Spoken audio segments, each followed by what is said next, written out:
கர்த்தர் நல்லவர், அவர் கிருபை என்றும் உள்ளது. ஆமென் சொல்லலாமா? கர்த்தர் நல்லவர், கர்த்தர் நல்லவர். நம்ம கையில இருக்குன்னு நாம நினைக்கிற எதுவும் அண்டர்லைன் கோடிட்ட இடத்தை நிரப்புக. நம்ம கையில இருக்குன்னு நாம் நினைக்கிற எதுவுமே நம்ம கையில இல்லைங்கிறது தான் நிதர்சனம். இதை நியாயத்திற்கு நாள்ல நீங்க அறிவீங்க. நம்ம கையில இருக்குன்னு நாம் நினைக்கிற எதுவுமே நம்ம கையில இல்லை. இதுதான் வாழ்வின் யதார்த்தம். ஆமென். அப்படிங்கிறத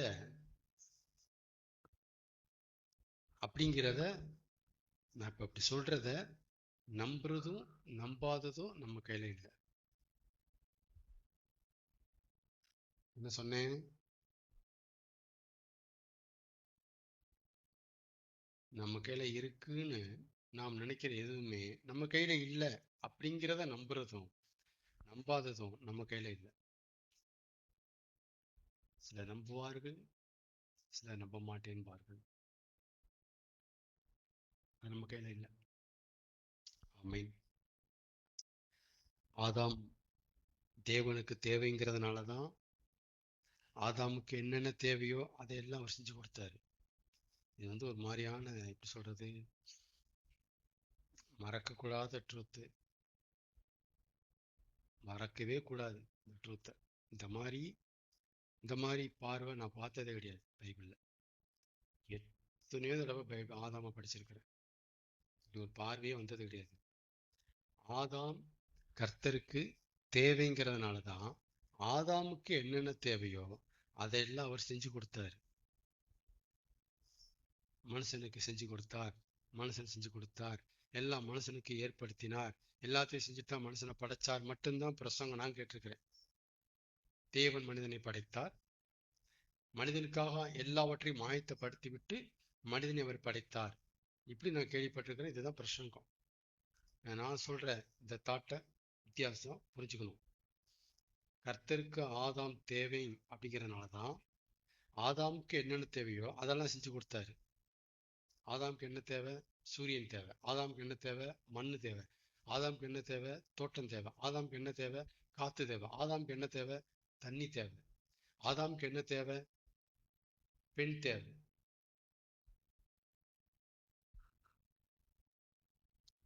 புரியுதுங்களா என்ன சொல்றேன்னு?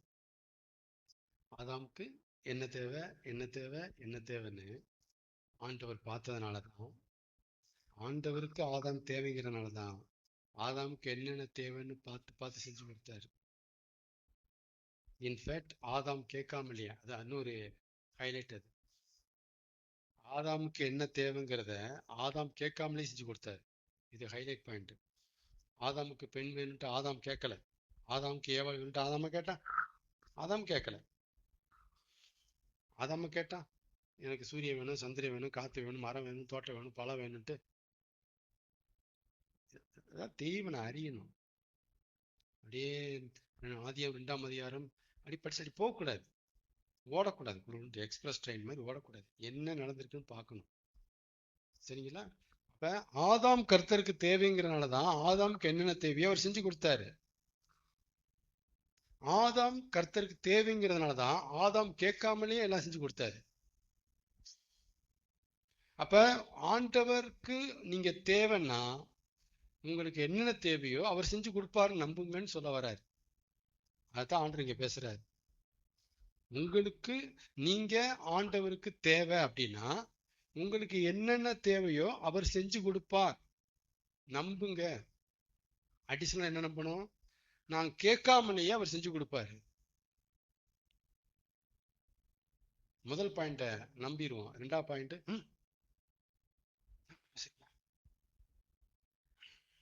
அப்படிங்க. இதை தெரிஞ்சுக்கிட்டு கேளுங்கன்னு சொல்ல வரேன். அவ்வளவுதான். தெரிஞ்சுக்கிட்டு கேளுங்க. கேட்டீங்கன்னா உங்களுடைய ஜெபத்துல ஒரு எல்லை இருக்கும், ஒரு வரைமுறை இருக்கும். நான் சொல்றத தெரிஞ்சுக்காம கேட்டீங்கன்னா எல்லை மீறுவீங்க. கேட்டாதான் பிரதர் தருவார் நீங்க சொல்லிட்டீங்கனாலே எல்லை மீறுவீங்க, எல்லை மீறுவீங்க. நான் என்ன சொல்றேன், இங்க ஆதாம் படைக்கலைங்க கர்த்தர். அதனால சூரியன் சந்திரன் இதெல்லாம் அவனுக்கு வேணும்ட்டு அந்த மனுஷனுக்கு தெரியாது, அதெல்லாம் படைச்சாரு அப்படின்னு சொல்லுவீங்க. நான் என்ன சொல்றேன், ஆதாமுக்கு ஆதாம படைச்சதுக்கு அப்புறம் தானே ஏவாளை படைச்சாரு. ஆதாம படைக்கிறதுக்கு முன்னாடியே பூமி படைச்சிட்டாரு, நிலத்தை எல்லாம் படைச்சிட்டாரு. ஓகே, அவன் கேட்க வாய்ப்பு இல்லை, அதனால அவன் கேட்கலங்க. அப்படின்னா ஆதாம் படைச்சதுக்கு அப்புறம் தானே ஏவாளை படைச்சாரு, ஏவாளை கேட்கலையே, ஏவாளை அவன் கேட்கவே இல்லையே. இப்படி படைச்சாரு, கேட்டா படைச்சாரு. ஆமீன் சொல்லுங்க. ஆதாம் ஏவாள் கேட்காமலேயே தோல் உடைகளை உடுத்தி வெளியே அனுப்புனாரு. அவங்க இலைய வச்சு மூடினாங்க உடம்ப. ஆனா இவர் தோல் உடை எடுத்து அனுப்பிட்டே, அதெல்லாம் என்னத்துக்குடா அனுப்பட, இதை போட்டுக்கிற, இதான் சொல்லி கேட்காம கொடுத்தாரு. பாவம் செஞ்ச பிறகும், தாங்கள் நிர்வாணிகள் என்று அறிஞ்ச பிறகும் ஆண்டவர் ஆண்டவர் கொடுக்கிற ஒத்தாசை தோல் உடைகளை உடுத்தினார். கவனிச்சிங்களா? இதான் கேட்காம தந்தார். இப்படி இருக்கிற ஆண்டவரை புடிச்சுக்கிட்டு நீங்க எப்படி எல்லாம் பேசுறீங்க? அவர் எனக்கு என்ன தேவைங்கிறத கண்டிப்பா தருவார். உங்கள்கிட்ட பிசாசு கேளியப்பான், உனக்கு என்ன தேவைங்கிறத ஆண்டவர் தருவாரா? உன் தேவைகளை எப்படி சந்திப்பாரு, எப்படா சந்திப்பாருங்கிற அப்படின்னா, அவருக்கு தேவைன்னு தான் என்னை படைச்சிருக்கிறாரு. இதான் ஒரே ஆன்சர். அவருக்கு தேவைன்னு தான் என்னைய படைச்சிருக்கிறாரு. எனக்கு தேவைன்னு என்னை அவர் படைக்கல, அவருக்கு வேணும்னு தான் என்னை அவர் படைச்சாரு. அவருக்கு வேணும் தான் சிலுவையில எனக்காக செத்தாரு. எனக்கு வேணும்ட்டு அவர் சாகல. சிலுவை எப்படி பாக்குறோமா? அவருக்கு வேணும் தான், அவருக்கு நான் வேணுங்கிறதுக்காகத்தான் சிலுவையில எனக்காக செத்தாரு. ஐயோ டேனியலுக்கு டேனியல் வேண்டாமா அப்படிலாம் இல்ல. டேய் நீ எனக்கு வேணும்டா, போனவனே சுத்திர இந்த பலியாரு வந்துரு, அப்படிதான் செத்தாரு அவரு. அப்படின்னு சொல்லுங்க. அவருக்கு நாம வேணுங்கிறத பைபிள்ல அவ்வளவு ப்ரூவ் பண்ணியிருக்கிறார். ஏய் எனக்கு வேணும் தாண்டா உன்னைய படைச்சிருக்கேன். இந்த ஒரு சத்தியம் புரிஞ்சிச்சுன்னா ரெண்டாவது சத்தியம் அப்படியே கிளிக் ஆயிரும். அதனாலதான் நம்மளை கேட்காம ஆதாம் கேட்காமலே ஏவலை கொடுத்தாரு. அதனாலதான் நம்மளை கேட்காமலே இயேசு செத்தாரு. இதான் என்னுடைய அடையாளங்கள். இப்படி இருக்கிற என் தலைவரை பிடிச்சுக்கிட்டு புஸ்தகம் படுத்துற பாடு இருக்கேன். அதே என்ன நினைப்பாரு, என்னமோ நீங்க ஜெயிச்சாங்கன்னா என்னமோ நம்ம பண்ணிட்டோமா, அப்படியா?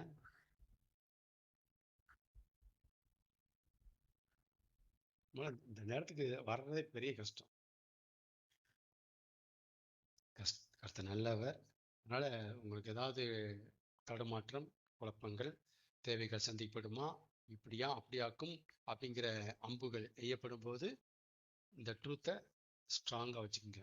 எனக்கு தேவைன்னு என்னை அவர் படைக்கவும் செய்யல, என்னை இங்க வச்சிருக்கவும் செய்யல. அவருக்கு தேவைன்னு தான் என்னை அவர் படைச்சாரு, என்னைய வச்சிருக்கிறாரு, என்னைய ரட்சிக்கவும் செஞ்சிருக்கிறாரு. சரிங்களா? அப்ப அவருக்கு ஒண்ணு வேணும்ட்டு ஒண்ணு செஞ்சுட்டாருன்னா அதுல முழு மூச்சா இறங்குவாரு. புரிஞ்சுக்குங்க. அவருக்கு ஒண்ணு வேணும்னு ஒண்ணு செஞ்சுட்டாருன்னா அதை பொத்தி பொத்தி வருவாரு, பொத்தி பொத்தி பாதுகாப்பாரு. நீ என்னடா கேட்கறது, உனக்கிட்ட படைச்சேன், இந்தடா உனக்கு அது வேணும்டா, இந்த வச்சுக்கோ, அதெல்லாம் வரப்போகுது, வச்சுக்கோ உங்க புரியாதவங்களுக்கு தான் நீ கேட்க வேணாம்டா, வச்சுக்க. ஆமீனா? புரிஞ்சுக்கிட்டீங்களா? நம்ம காடை புரிஞ்சுக்கிட்டீங்களா? நம்ம கடத்தை புரிஞ்சுக்கோங்க. மற்றவங்க மாதிரி புரிஞ்சுக்காதீங்க, நான் சொல்ற மாதிரி புரிஞ்சுக்கோங்க. ஆமீன். கர்த்தர் நல்லவர். சரி,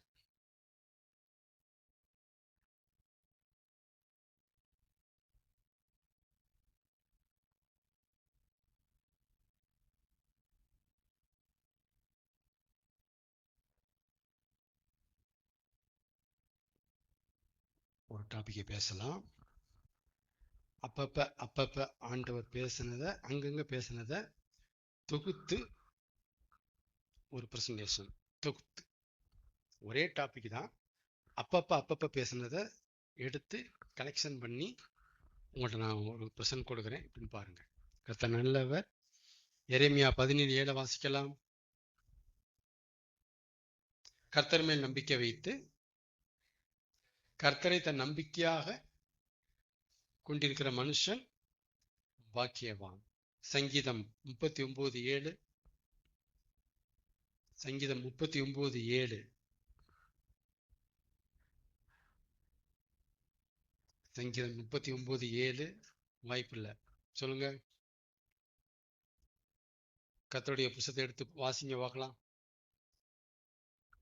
உங்க புஸ்தகத்தை எடுக்காங்க தயவுசெய்து. இப்போதும் ஆண்டவரே, நான் எதற்கு எதிர்பார்த்திருக்கிறேன்? நீரே என் நம்பிக்கை, நீரே என் நம்பிக்கை. கர்த்தர் நல்லவர். கவனிங்க, நிறைய விஷயங்களை நாம நம்புவோம். நிறைய விஷயங்களை நாம நம்புவோம். ஆனா ஏதோ ஒன்னத்தான் நம்ம நம்பி இருப்போம், நம்பி வாழ்வோம். உங்க வாழ்க்கையெல்லாம் கவனிச்சு பாருங்க. இது ரொம்ப நுணுக்கம். இதை நம்ம அறிஞ்சிக்கிறதே கஷ்டம். நம்ம நிறைய விஷயங்களை நம்புவோம். ஆனா ஏதோ ஒன்னத்தான் நம்பி இருப்போம், நம்பி வாழ்வோம். எந்த விஷயத்த நம்ம நம்பி இருக்கிறோமோ, நம்பி வாழ்றோமோ, அதுதான் நம்ம நம்பிக்கை. நம்பிக்கைனா என்னன்னா இதான். எரேமியா 17:7 என்ன சொல்லுதுன்னா அதைத்தான் சொல்லுது. சங்கீதம் 39:7 என்ன சொல்லுதுன்னா இதைத்தான் சொல்லுது. நம்ம நிறைய விஷயங்களை நம்புவோம். ஆனா ஏதோ ஒன்னத்தான் நம்பி இருப்போம். நம்ம எதை நம்பி இருக்கிறோமோ, எதை நம்புறோமோ இல்ல, எதை நம்பி இருக்கிறோமோ அதுதான் நம்ம நம்பிக்கை. பணத்தை நம்புவோம். ஆனா பணத்தை நம்பி இருந்தா நம்பிக்கை. பணத்தை நம்புற வரைக்கும் நோ ப்ராப்ளம். ஆனா பணத்தை நம்பி இருந்தா பணம் நம்ம நம்பிக்கை. திறமைய நம்புவோம். ஆனா திறமைய நம்பி இருந்தா நாம திறமைய நம்பிக்கை வச்சிருக்கிறோம். அந்த வித்தியாசம் புரியுதுங்களா? நம்புறது வேற, நம்பி இருக்கிறது வேற. கர்த்தாவே உம்மை நம்பி இருக்கிறேன் சங்கீதத்துல வருதா? அப்ப என்ன அர்த்தம்? என்ன சொல்ல வராரு? கர்த்தாவே நீர் என் நம்பிக்கைன்னு சொல்லாம சொல்றாரு. நீங்க புரிஞ்சுக்கணும்.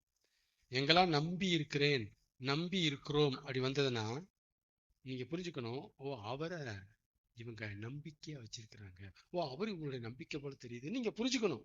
பைபிள் அங்க எழுத அது எழுதியிருக்காது. நீங்க புரிஞ்சுக்கணும். அப்ப நம்ம நிறைய விஷயங்களை நம்புவோம். நம்புறோமா? நிறைய விஷயம் நம்புறோம். சுவிட்ச் போட்டா லைட் எரிய நம்புறோம். இந்த மைக்கு பேசினா எல்லாரும் கேட்கும் நம்புறோம். நிறைய நம்புவோம். பைக் எடுத்தா நம்ம ஒரு தூரம் போயிடுவோம் நம்புவோம். இந்த பைக் நம்ம கூட்டு போவோம் நம்புவோம். நிறைய நம்புவோம். இன்னைக்கு அதை செஞ்சுருமா நம்புவோம். நம்புறதுக்கு கணக்கே கிடையாது. ஆனா எதை நம்பி இருக்கிறோங்கிறதான் மேட்ரு. அங்கதான் கேள்வி இருக்கு. எதை நம்பி இருக்கிறோம்? எனக்கு தெரிஞ்சு உலகத்துல 90% சுயங்களை தான் நம்பி இருக்கிறாங்க. அதான் பெரும்பாலான விசுவாசிகள் கர்த்தரை நம்புவாங்க. ஆனா நம்பி இருக்கிறது சுயத்தை நம்புவாங்க, நம்பி இருப்பாங்க. வித்தியாசம் இருக்கு அவங்ககிட்ட. கர்த்தரை நம்புவாங்க. ஆனா கர்த்தரை நம்பி இருக்கிறது பதிலா சுயங்களை நம்பி இருப்பாங்க. பணங்களை, திறமைகளை, ஆஸ்திகளை, சொத்துக்களை, திறமைகளை, தங்கள் தாழ்ந்துகளை, தங்களுடைய எபிலிட்டியை, தங்களுடைய ஹேபபிலிட்டியை, இதை நம்புவாங்க. இதை நம்பி இருப்பாங்க. இதுதான் இன்னொரு ஆங்கில கர்த்தரையே சார்ந்துக்கணும் பிரதர். இதான் இதான் இதைத்தான் சொல்ல வராங்க. திறமையை சார்ந்துக்காங்க பிரதர், கர்த்தரையே சார்ந்துக்குங்க. ஆண்டவர் சுயங்களை கொடுத்தது யூஸ் பண்ண, நம்பி இருக்க இல்லவே இல்லை. திறமையை கொடுக்கறது பயன்படுத்துறதுக்கு, சார்ந்து வாழ இல்லை. பணத்தை கொடுத்தது யூஸ் பண்ண, சார்ந்து வாழ இல்லை. நம்பி இருக்க சொல்லல அவர். ஆமீன் சொல்லுங்க. அப்ப சுயம் என்னத்துக்கு கொடுத்துக்காருன்னா யூஸ் பண்ண. திறமை என்னத்துக்கு, தாழ்ந்ததுக்கு, எபிலிட்டி எதுக்கு, ஹேபிலிட்டி எதுக்கு, யூஸ் பண்ண. ஆனா நம்பி இருக்கிறது எதை? அதை நம்பி இருக்கக்கூடாது. கர்த்தரை நம்பி இருக்கணும். இங்கதான் மிஸ்ஸிங். ஆமீன் சொல்லுங்க. அப்ப நாம நம்புறதெல்லாம் நம்முடைய நம்பிக்கை இல்லை. எதை நம்பி இருக்கிறோமோ அதுதான் நம்மளுடைய நம்பிக்கை. அப்ப உங்க நம்பிக்கை என்னன்னு கேட்டா பரிசோதனை பண்ணுங்க, தெரிஞ்சு போயிடும். உங்களுடைய நடவடிக்கையெல்லாம் பாருங்க, உங்க வழிகளையெல்லாம் சிந்திச்சு பாருங்க, உங்களை நீங்க நல்லா ஆராய்ந்து பாருங்க. நல்லாவே தெரியும் நம்ம நம்பிக்கை எது. எதை நம்பி நாம இருக்கிறோம்? நாம எதை நம்பி இருக்கிறோம்? நம்புறோங்கிறது வேற, ஆனா எதை நம்பி இருக்கிறோம்? கர்த்தரை நம்புறோம், சந்தோஷம். கர்த்தரை நம்பி இருக்கிறோமா? அவர்தான் நம்பிக்கை. எரேமியா 17 அதைத்தான் பேசுது. கர்த்தர் மேல் நம்பிக்கை வைத்து கர்த்தரை தன் நம்பிக்கையாக கொண்டிருக்கிறார். அதாவது நம்பிக்கையா கொண்டிருக்கணும்னா அவரை நம்பி இருக்கிறத காமிக்குது. ஆமென். சங்கீதம் 91:1 அவர் மறைவுல நாம குடியிருந்தோம்னா, கவனிக்க, உன்னதமானவர் மறைவை பத்தி பேசுது. இதெல்லாம் தனித்தனியா கொடுத்த வெளிச்சங்களை கோர்த்து இருக்குது. இதெல்லாம் கொஞ்சம் வித்தியாசமா இருக்கும், கோர்வை வராது, ஆனா எல்லாமே லிங்க் ஆகும்.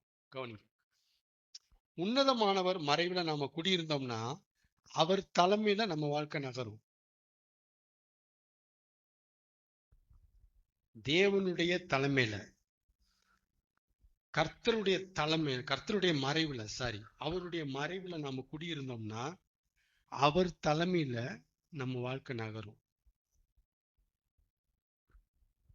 நம்ம மறைவுல, சுய மறைவுல நாம் குடியிருந்தோம்னா நம்ம தலைமையில நம்ம வாழ்க்கை நகரும். யார் தலைமையில நம்ம வாழ்க்கை நகருங்கிறத தீர்மானிக்கணும்.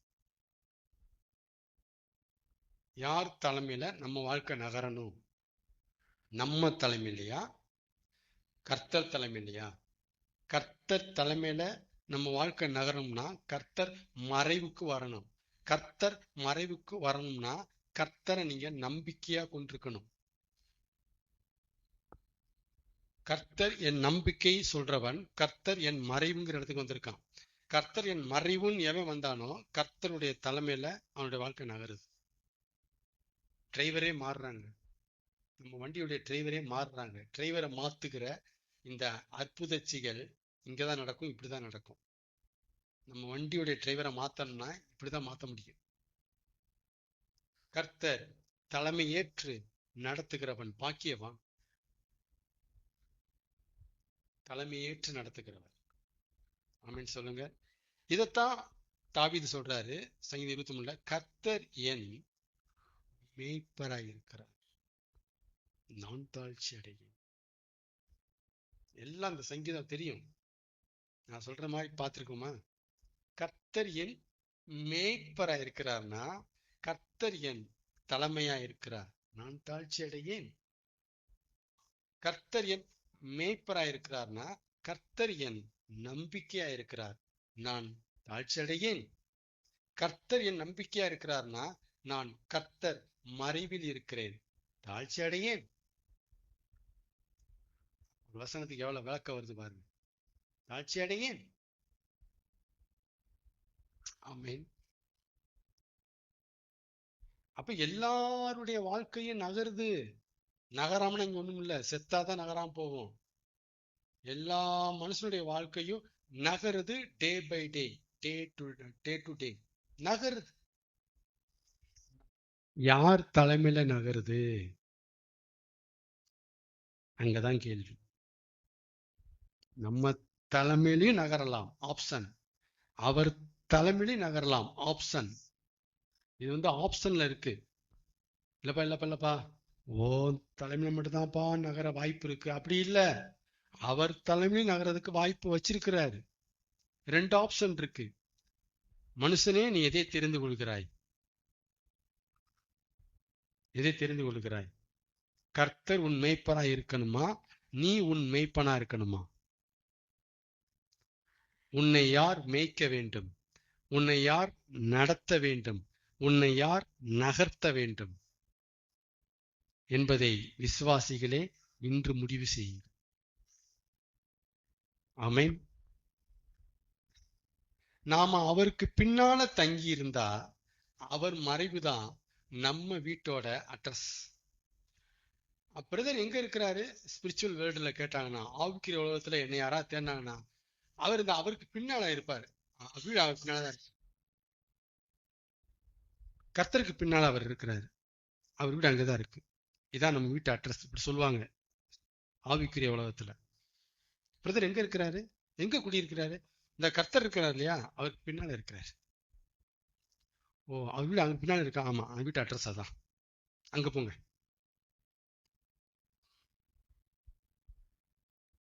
ஆமென். நமக்கு பின்னால நாம இருந்தோம்னா நம்ம வீட்டு அட்ரஸ் நாம தான். அவருக்கு பின்னால நாம இருந்தோம்னா நம்முடைய வீட்டு அட்ரஸ் அவர் மறைவு.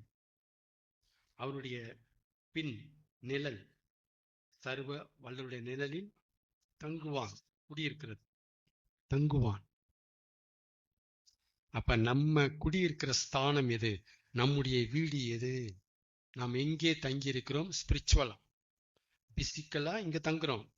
ஆவிக்குரிய நிலைமையில ஸ்பிரிச்சுவலா நம்ம எங்க தங்கி இருக்கிறோம்? நம்முடைய குடியிருப்பு எது? தேவனுடைய மறைவுன்னு சொல்றவனுக்கு அவருடைய வீட்டு அட்ரஸ் அவருடைய மறைவு தான். ஓகேங்க, அவர் தங்கி இருக்கிறாருங்க, இப்ப போய் அவரை பார்க்கலாமாங்க? இப்ப இருக்க மாட்டாரு. அந்த கர்த்தரோட சுத்திட்டு இருப்பாரு. அப்படின்னா அவர் தான் அவன் அட்ரஸ். அவன் வீட்டு அட்ரஸ் அவருடைய மறைவு. அவன் அட்ரஸ் எதுன்னா அவர் தான். அவரை பிடிச்சிடலாங்க நீங்க. ஏனோக்குடைய வீட்டு அட்ரஸ் அவருடைய மறைவு. ஏனோக்குடைய அட்ரஸ் கர்த்தர். எங்க இருப்பாரு ஏனோக்கு? கர்த்தர் எங்க இருப்பாரோ அங்க இருப்பாரு ஏனோக்கு. போக ஓ, அப்ப கர்த்தரை பிடிச்சா எனக்கு பிடிச்சிடலாமா? அப்ப அவர் தான் அவன் அட்ரஸா? ஆமா, புரிஞ்சுக்க கடினம். நல்லா போச்சுன்னா சூப்பர். என்னுடைய வீட்டு அட்ரஸ் ஒண்ணு, என் அட்ரஸ் ஒண்ணு. என்னுடைய வீட்டு அட்ரஸ் அவருடைய மறைவு, என் அட்ரஸ் அவர்.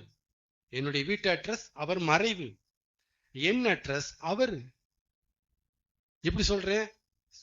அவரோட தானே சுத்திட்டு இருப்பாரு. எங்க தேட வேண்டாம், கர்த்தர் எங்கன்ட்டு போன போட்டு கேளுங்க, அங்கதான் இருப்பான், அங்கதான் சுத்திட்டு இருப்பான். அவர் தான் அவன் அட்ரஸா?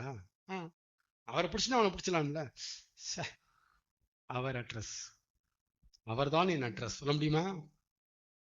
ஏனோக்கு சொன்னான், நோவா சொன்னாரு. நோவா தேவனோடு சஞ்சரித்துக் கொண்டிருந்தான். ஏனோக்கு தேவனோடு சஞ்சரித்துக் கொண்டிருந்தான். ஆசாப் எப்போது நான் உம்மோடு இருக்கிறேன்னு சொன்னான். சொன்னாங்களா அவங்கெல்லாம்? பாசிபிளா இம்பாசிபிளா? பாசிபிள். ஆமென். முதல்ல என் அட்ரஸ் அவர் மாறணும்னா என் வீட்டு அட்ரஸ் அவர் மறைவுன்னு மாறணும். இது நடந்தாதான் அது நடக்கும். என் வீட்டு அட்ரஸ் அவருன்னு மாறணும். என் வீட்டு அட்ரஸ் அவர் மறைவுன்னு மாறணும்னா அவரை என் நம்பிக்கையா நான் வச்சிருக்கணும். தட் மீன்ஸ் நீ அவரை நம்பிக்கை வச்சிருக்கேன்னு எப்படி தெரியும்? அவரை நம்பிதான் இருக்கிறேன், அவரை நம்பிதான் வாழ்றேன். அவரை நம்பி இருக்கிற, அவரை நம்பி வாழ்றேன்னு எப்படி தெரியும்? அவருக்காக தான் காத்திருக்கிறேன். நான் எதுவும் முயற்சி எதுவும் பண்ணலையே, அவருக்காக தான் காத்திருக்கிறேன். அப்ப அவருக்காக காத்திருக்கிறேன் ஒருத்தர் சொன்னானா அவரை நம்பி இருக்கிறான், அதுவே காமிச்சு கொடுக்குது. அவரை நம்பி ஒருத்தர் இருக்கிறேன்னு சொன்னான்னா அப்ப அவர்தான் அவர் நம்பிக்கைன்னு காமிச்சு கொடுக்குது.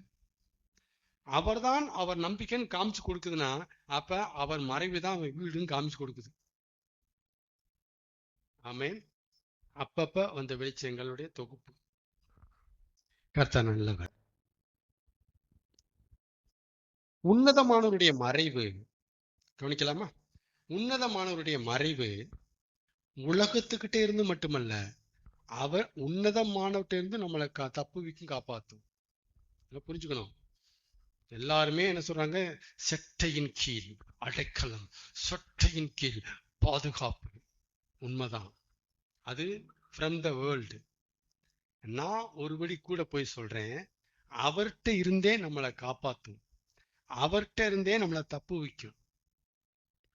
உலகத்துக்கிட்ட இருந்து மட்டும் இல்ல, கர்த்தருடைய மறைவு அவர்கிட்ட இருந்தே நம்மளை ஷேப்பா வச்சுக்கோம். என்ன ஷேப்பா வச்சுக்கோம்? கேள்வி கேட்க மாட்டாரு, குறை சொல்ல மாட்டாரு, கோளாறு சொல்ல மாட்டாரு, குத்தம் சொல்ல மாட்டாரு. அவர் மறைவுக்கு வராததுனாலதான் விசுவாசிகள், அவர் மறைவுக்கு வராததுனாலதான், அவரை நம்பிக்கையா வச்சிருக்காதனாலதான் விசுவாசிகள் ஏதாவது ஒரு நெகட்டிவ் வந்தா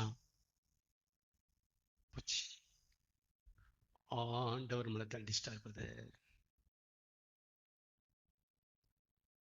பிரதர் ஆண்டவர் கேள்வி கேட்கிறார் பிரதர், ஆண்டவர் பிரதர் ஆண்டவர் கணக்கு கேட்பார் பிரதர். எல்லாமே ஏன் சொல்றாங்கன்னா மறைவுக்கு வரல, சட்ஜோடைய மறைவுக்கு வரல, சட்ஜோடைய அண்டருக்கு வரல, குயவனுடைய கைக்கு வரல. வராதனால இந்த பயம் மண்ணுக்கு வருது. இந்த புத்தி எல்லாம் மண்ணுக்கு ஏன் வருதுன்னா குயவன் கைக்கு வரல. குயவன் கைக்கு வந்த மண்ணை குயவன் எப்படி குறை சொல்லுவாரு? குயவன் எப்படி கோளாறு சொல்லுவாரு? குயவன் எப்படி குற்றம் சுமத்துவாரு? குயவன் எப்படி கணக்கு கேட்பாரு? குயவன் எப்படி கேள்வி கேட்பாரு? இதை நம்ம சிந்திக்கவே இல்லை. அதான் மண்ணுக்கு வந்து மண்ணு கைக்கு வந்துருச்சே, இனி வச்சு வணங்க வேண்டியதான குயவன். ஆமேனா ஆமேனா. அப்ப கைக்கு வராதனாலதான் மண்ணு, கைக்கு வராத மண்ணு வெளியே இருக்க மண்ணுக்கு தான் ஐயோ கேள்வி கேட்பாரு, ஐயோ ஐயோ ஐயோன்னு சொல்லுது. அதுக்கு பாதுகாப்பே இல்லை. கைக்கு வந்த மண்ணுக்கு வெளியில இருந்து மட்டும் இல்ல பாதுகாப்பு, அவற்றிருந்தே பாதுகாப்பு. தலைவா என்ன எதுவும் சொல்லாதீங்க தலைவா, என்ன எதுவும் சொல்லாதீங்க. நியாயத்திருநாள்ல நீங்க என்னை கேள்வி கேட்க கூடாது, என்னவோ பண்ணிக்கிங்க ராசா. Over over. என்ன கேள்வி போறாரு? அவ்வளவுதானே. இதுதானே ஆண்டு. இது வாடா வந்து தொலை, நீ வெளியே இருந்தா கேள்வி கேட்பேன்டா, நானு உள்ள வந்துடுறேன், நான் பாத்துக்கிறேன்டா. நீ உன்னை வணங்கி நீ உன் கையில இருந்தானா உன்னை கண்டிப்பா கேள்வி கேட்பேன். நீ ஏன் கையில இருந்தனா நான் எப்படிடா கேட்க முடியும்? ஆமேனா. கர்த்தர் நல்லவர். அப்புறம் அவர் கையில எடுத்த ஆத்துமா எதை குறித்தும் அல்ல.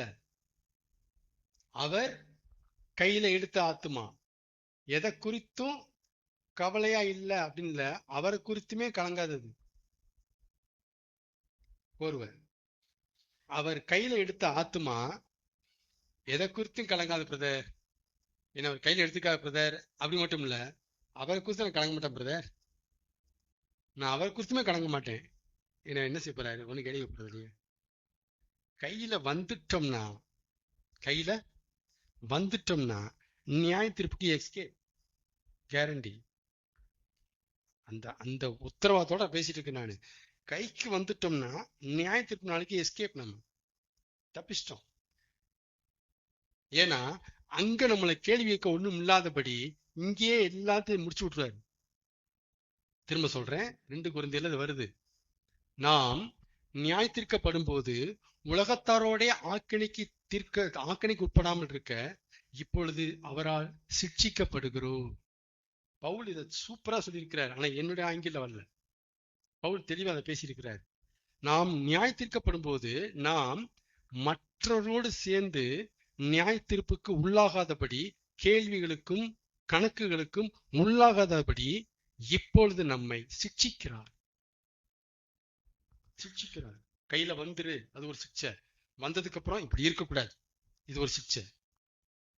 சிட்சிக்கிறார், பழக்குகிறார், சத்தியத்தை நம்ப பழக்குகிறார், விசுவாசத்தை நம்ப பழக்குகிறார், காத்திருக்க பழக்குகிறார், எல்லாம் பழக்குகிறார். ஒரே ட்ரைனிங் ட்ரைனிங் ட்ரைனிங் ட்ரைனிங் தான். ஆமீன். அவ புரியுதுங்களா? பவுல் சொன்னதைத்தான் நான் வேளாவாரியா பேசிட்டு இருக்கிறேன். இதைத்தான் அவர் சொல்றாரு. கர்த்தர் நல்லவர். லூக்கா 9:25 வாசிக்கலாம். இதை பூரா பேசிட்டா நல்லா இருக்கும், அவ்வளவு இருக்கு. 9:25 9:25 வாசிக்கலாம். லூக்கா. ஒரு ஆத்மாவுக்காக நான் பரிதபிக்கிறேன்.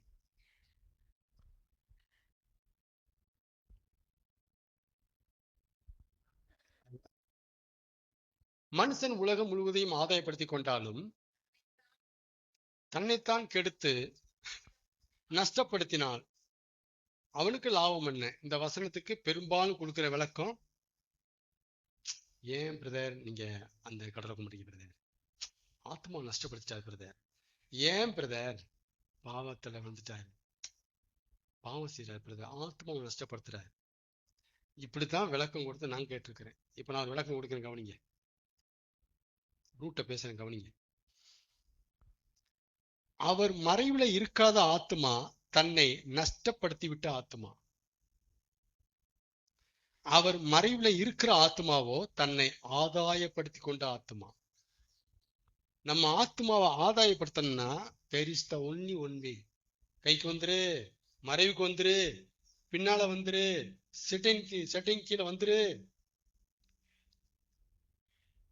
நீ வெளியே ஆதாயப்படுத்த முடியாது தம்பி உன் ஆத்மாவை, அங்க வந்துரு, அவர் ஆதாயப்படுத்துவாரு. அப்ப ஆத்மா, நம்ம ஆத்மாவை ஆதாயப்படுத்தணும்னா நிறைய உபதேசம் இருக்கு. இதை செய்யணும் பிரதர், அதை செய்யணும் பிரதர், இப்படி செய்யணும் பிரதர், இப்படி இருக்கக்கூடாது பிரதர், இதெல்லாம் பேசுவாங்க. ஆனா இது எல்லாம் எங்க சாத்தியம்னா அங்கதான் மிஸ்ஸிங். இதெல்லாம் எங்க சாத்தியம்னா வெளியே கிடையாது, கையில, மறைவுல, பின்னால, செட்டையின் கீழே தான் சாத்தியம்.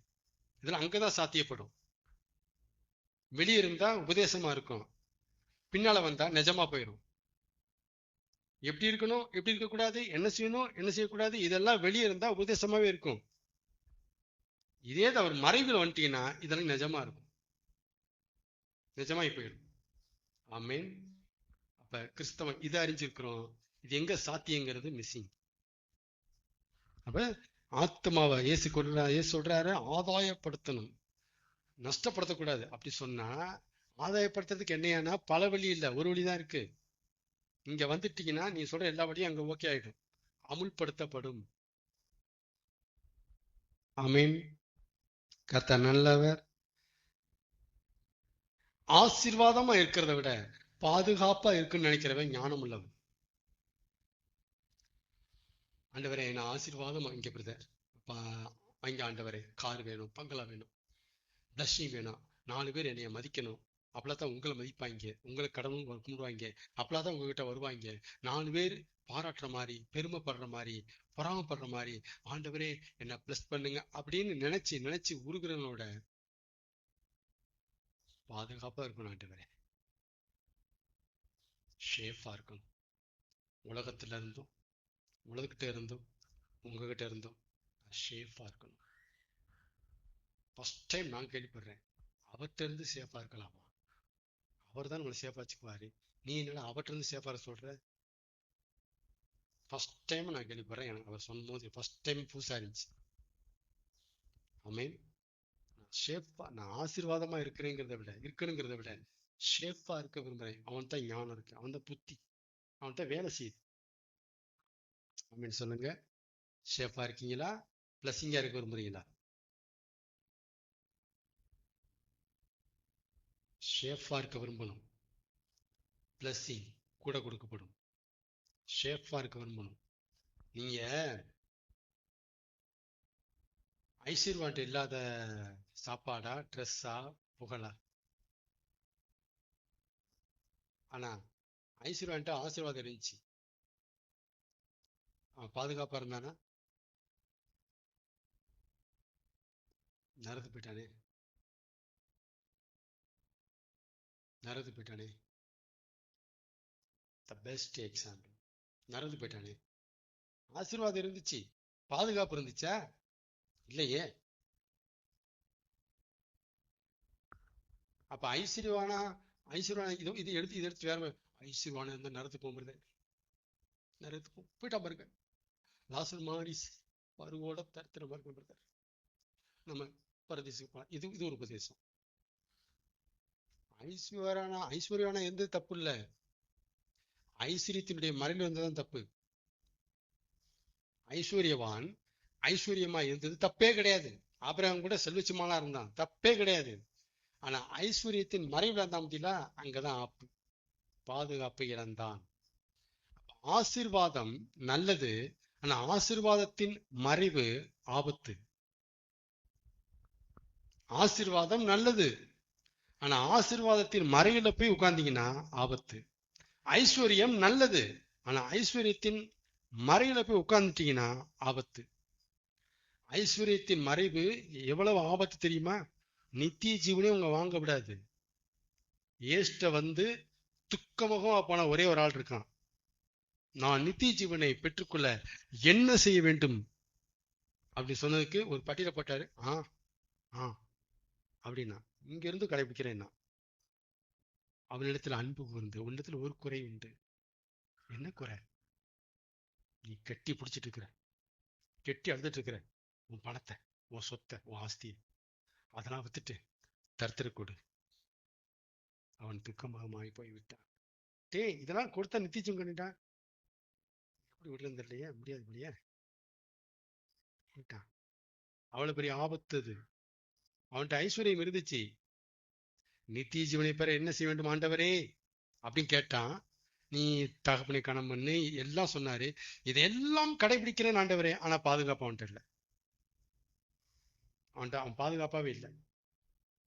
நித்திய ஜீவனை விட்டுட்டான். முடிஞ்சா? அப்ப புரிஞ்சுக்குங்க, ஆசீர்வாதத்தை விட பாதுகாப்பா இருக்கணும்னு நினைக்கிறவன், பாதுகாப்பை தேடுறவன், ஆண்டவர்கிட்ட ஆசீர்வாதத்தை தேடுறவனோட ஆண்டவர்கிட்ட பாதுகாப்பை தேடுறவன் ஒருபடி மேலுங்கிறேன். அவன் புத்தி உள்ளவன். அந்த கேட்டகரியில தான் நம்ம இருக்கணும். ஆசீர்வாதத்தை தேட வேணாம் சொல்ல வரல, தேடுறதை விட அவர்கிட்ட பாதுகாப்பை தேடணும். அந்த பாதுகாப்புல ஒண்ணுதான் தன் ஆத்மாவை ஆதாயப்படுத்தி கொள்கிறது. நீ ஆத்மாவை ஆதாயப்படுத்தாம, ஆத்மாக்காக உனக்காக எவ்வளவு திரளான செல்வங்களை சேர்த்திருக்கிறேன், என் ஆத்மாவை புசித்து குடி. ஆசீர்வாதம் வந்துருச்சுங்க ஆத்மாவுக்கு லூக்கால. ஆனா இன்று இரவு உன் ஆத்மா எடுத்துக்கொள்ளப்பட்டால் நீர் சேர்த்தவைகள் யாருடையதாகும்? பாதுகாப்பு இல்லை. பாதுகாப்பு இல்லை, ஆத்மாவுக்கு பாதுகாப்பு இல்லை. அப்ப ஆசீர்வாதம் ஆத்மாவுக்கு பாதுகாப்பு அல்ல. அல்ல, அதான் சொல்றாரு, ஒரு மனுஷன் உலகம் முழுவதையும் ஆதாயப்படுத்தி கொண்டாலும் அது அவனுக்கு பாதுகாப்பு இல்லை. எவன் என்னை ஆதாயப்படுத்துகிறானோ அவனுக்கு தான் பாதுகாப்பு. தேவனை நாம் ஆதாயப்படுத்தி கொள்கிறோமா? தேவனை பற்றிய விவரங்களை சேகரிச்சு உள்ளுக்குள்ள தக்க வைக்கிறோமா? தேவனை அணுவா அனுபவிச்சு உள்ள வச்சுக்கிறோமா? அதுதான் பாதுகாப்பு. ஆமேன், ஆமேன். கர்த்தர் நல்லவர். 4 பாயிண்ட் தான் போயிருக்கு, 18 பாயிண்ட் இருக்கு. கர்த்தர் நல்லவர். சரி, ஃபைனலா முடிப்போத. கர்த்தர் சித்தம்னா ஈவினிங் தொடரலாம். நான் அவருக்கு மகனா இருக்கிறேன். Final point. ஃபைனல் பாயிண்ட்டுக்குள் மகிழ்ச்சியா இருப்பதே உங்களுடைய பலன். கர்த்தர் நல்லவர். நான் அவருக்கு மகனா இருக்கிறேன், மகளா இருக்கிறேங்கிற சந்தோஷத்தை விட நான் அவருக்கு பின்னால இருக்கிறேங்கிற சந்தோஷம் தான் எனக்கு அதிகமா இருக்கு. பிரதர், நாம் தேவனுடைய பிள்ளை பிரதர். அவர் நமக்கு அப்பா, நாம அவருக்கு பிள்ளை. பிரதர், நம்ம தேவனுடைய காட்ஸ் சைல்ட், காட்ஸ் சன், தேவனுடைய பிள்ளை பிரதர் அப்படிங்கிற அந்த பாயிண்ட் கொடுக்கிற சந்தோஷத்தை விட நான் தேவனுக்கு பின்னால இருக்கிறேன், மறைவுல இருக்கிறேன், செட்டின் கீழே இருக்கிறேன் அப்படிங்கிற அந்த பாயிண்ட் கொடுக்கிற சந்தோஷம் எனக்கு அதிகமா இருக்கு. என்ன சொல்ல புரியுதுங்களா? நீங்க தேவனுடைய பிள்ளையா இருந்துட்டோம், தேவனுடைய கையில இல்லைன்னா வாட் யூஸ்? தேவனுடைய பிள்ளையா இருக்கிறது வேற, தேவனுடைய கையில இருக்கிறது வேற, ரெண்டு வேற. ஆமென். அவருடைய நாமத்தின் மேல் விசுவாசம் உள்ளவர்களாய் அவரை ஏற்றுக்கொண்டவர்கள் அத்தனை பேர்களும்